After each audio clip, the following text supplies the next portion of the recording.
नमस्कार, आपण पाहताय लोकराज्य न्यूज 24। पाहूयात महत्त्वाची बातमी। रोडच्या कडेला एका तरुणीच्या डोक्यात मारून खून केल्याचं समोर आलंय। खुनाचे कारण समजून येत नव्हते, कोणताही धागादोरा सापडत नव्हता। तेव्हा परिसरातील सीसीटीव्ही पाहताना एक दुचाकीस्वार घटनास्थळापर्यंत येताना दिसत होता, परंतु तो पुढे जाताना दिसून आला नाही।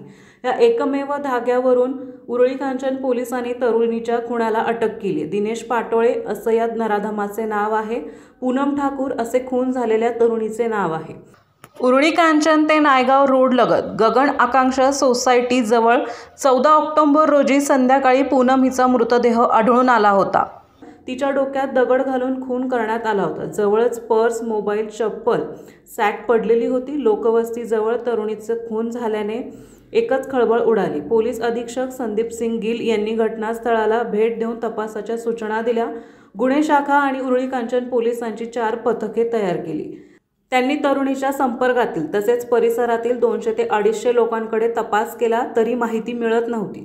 परिसरातील 60 ते 70 सीसीटीव्ही फुटेज तपासले, त्यात एका मोटारसायकल स्वाराकडे त्याचे लक्ष गेले। हा मोटारसायकल स्वार घटनास्थळाच्या दिशेने जाताना दिसला, परंतु तो तिथून पुढे जाताना दिसला नव्हता। त्यावरून पोलिसांनी ते सीसीटीव्ही फुटेज सर्वांना दाखवले। त्यातून बातमीदारांनी तो दिनेश पाटोळे असल्याचे सांगितले।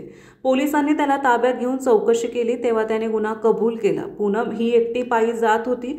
दिनेश याने तिला पाठलाग करून तिच्याकडे शारीरिक सुखाची मागणी केली। तिने नकार देऊन त्याला विरोध केला, तेव्हा त्याने तिचे तोंड दाबून जुडपात नेले, परंतु तिने आरडाओरडा केला।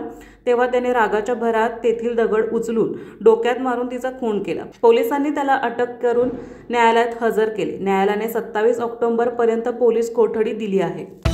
महाराष्ट्रातील महत्त्वाच्या आणि ताज्या बातम्या पाहण्यासाठी आजच आमच्या लोकराज्य न्यूज 24 न्यूज चॅनलला YouTube वर सबस्क्राइब करा आणि बेल आयकॉन प्रेस करा।